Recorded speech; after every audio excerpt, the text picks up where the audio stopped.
Oh, don't look at me in that tone of voice. You knew this video was coming.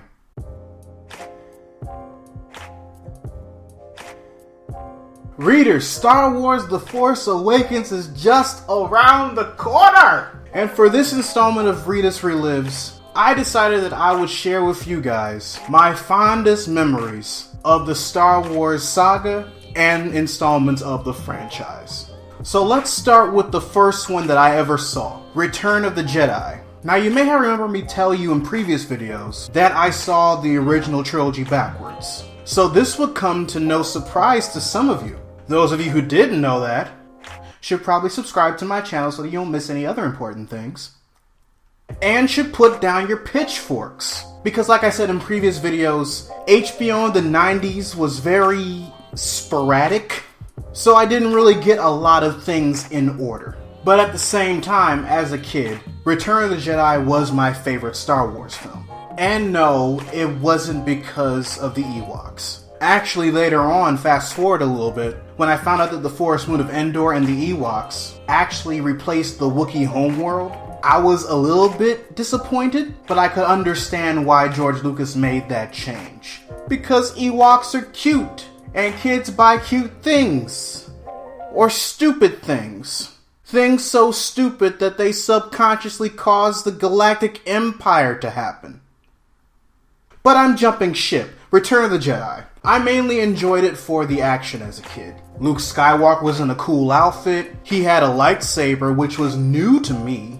He flew in space. He fought his dad. He survived multiple currents of electricity like it was no big deal. It was entertaining, and I wanted to learn more about this universe. Which leads me to the second film that I've seen, The Empire Strikes Back. Because HBO in the 90s was ridiculous. Like I said in my previous videos, the fact that I watched this trilogy backwards didn't keep me from experiencing the plot twists that many other fans experienced with that eye-widening, jaw-gaped suspense. Despite the fact that I knew that Darth Vader was Luke Skywalker's father, just hearing Darth Vader say, "I am your father," was a bit, whoa, that's heavy. It was also interesting seeing how they put Han Solo in carbonite, which reminds me, and this is how off of the game I was growing up in the 90s. When I saw Han Solo for the first time in Return of the Jedi, because of what I was exposed to first, and because how my mind worked, the first thought that I had was, why is Indiana Jones in space? That's right, readers. I saw the Indiana Jones films before I saw Star Wars. In the correct order! HBO gave no fucks. HBO and the movie channel gave no fucks about my childhood. And then Star Wars A New Hope. The first time I saw Star Wars A New Hope was the first time I ever saw the original trilogy in order. Back when the channel AMC stood for American Movie Classics, they ran a marathon of the original 3 movies. Now, I don't remember whether it was because the special edition was about to hit theaters. All I knew was that there was a marathon, all 3 movies were on, and I've only seen 2. So let me watch this right quick. And my initial thought when I first saw A New Hope, after seeing Jedi and Empire in that order, was, wow, beginning's a bit slow, isn't it? But then again, I was a kid. And seeing the movies out of order, I kinda had my dessert before I had my dinner type of thing. So can't really fault me for that. But later on, as I grew up, I gained an appreciation for A New Hope. It was the only one in the original trilogy that George Lucas actually directed. And it was my first time seeing practical effects in motion like that. Now let's move on to the prequels. Episode 1, The Phantom Menace. I do not hate this movie. Let me finish. I do not hate this movie for the same reasons the majority of the fan base hates this movie. Whereas the majority of the fan base hates this movie because George Lucas found a way of de-Star Wars-ing Star Wars. I initially hate this movie because George Lucas lied to me.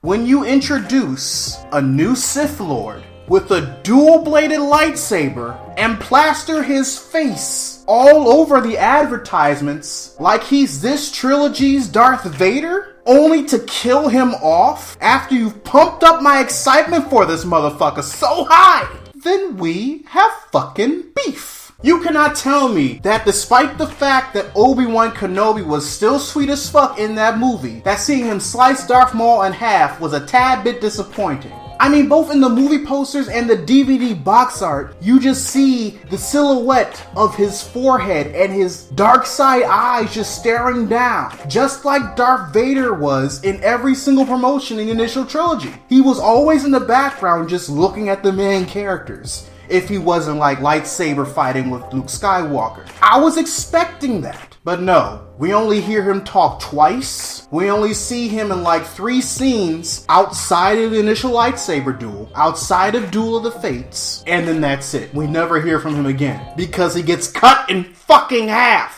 Now, albeit they made up for this in both the expanded universe and in the Clone Wars series, but still, you don't promote a character like that and then kill him off like that, like he's nothing. You don't promote a character like he's everything, show that he's awesome, and then kill him off like he's fucking nothing. He did more with Darth Maul than he ever did with Boba Fett, and that motherfucker got all the fame for only saying 2 lines and not doing shit outside of getting eaten by a Sarlacc after being pieced up by a blind Han Solo.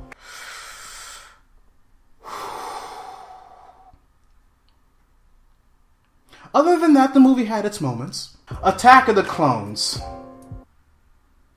And my favorite of the prequel trilogy, Revenge of the Sith. And it's my favorite for the same reasons why people dislike it, I guess. I like Revenge of the Sith because outside of that one character responsible for giving Palpatine all that power, we see the process of how the Republic turns into the Galactic Empire. We basically see Caesar transform this big and mighty thing into this bigger and mightier thing that will be villainized in almost every single aspect of religion for like the next 1,000 years. And I have to commend Palpatine for it. He made the right moves and manipulated the right people in order to hold on to that power, even when he became the Emperor. And of course there's that one continuity error in the end of the movie, in which case Padme dies before she has the chance to actually leave an impact on Leia's life in order for her to actually remember that she was always sad, like she said in Return of the Jedi. I understand that that's poor storytelling on George Lucas's part. So if you think I was going to give him a pass for that, but not for how he cock-teased Darth Maul for me, you are sorely mistaken.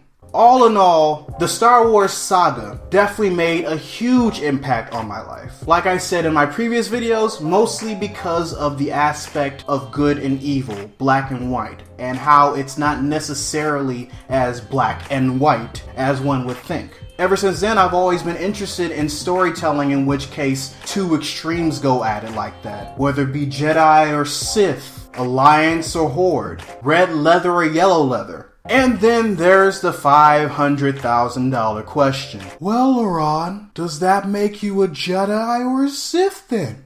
Well, if you remember in my previous video where I talked about Star Wars, more specifically The Force Awakens, I specifically said that reasons, such as the reason why I got so heated, are reasons why I could never be a Jedi. And I hold true to that. I could never be a Jedi. But at the same time, I could never be a Sith. The reasons why I could never be a Jedi, their rules, and their fucking rules. I'm an emotional person. That's one thing that's never going to change about me. There are even moments where I willingly allow my emotions to drive my actions. Just as there are moments where I willingly stop and think about things before I actually do them. Because to be rational and to be emotional are both aspects of human nature that one can't completely cut off. Which is why Qui-Gon Jinn dabbled in the dark side before he became a Jedi Master. Which is why Luke Skywalker in the expanded universe decided to train under the clone of Palpatine in order to learn the ways of the dark side. Which is why Mace Windu's fighting style with his lightsaber is more Sith-based than Jedi-based. But at the same time, I'm not a power-hungry asshole.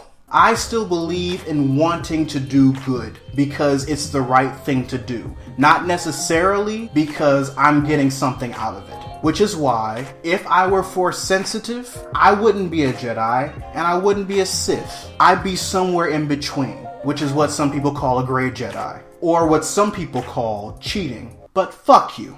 Anyway, readers, your homework assignment for the day. Write in the comments section below how Star Wars impacted your life, if it has at all. For next week's Monday video, I'll be doing a review of The Force Awakens, because of course I am.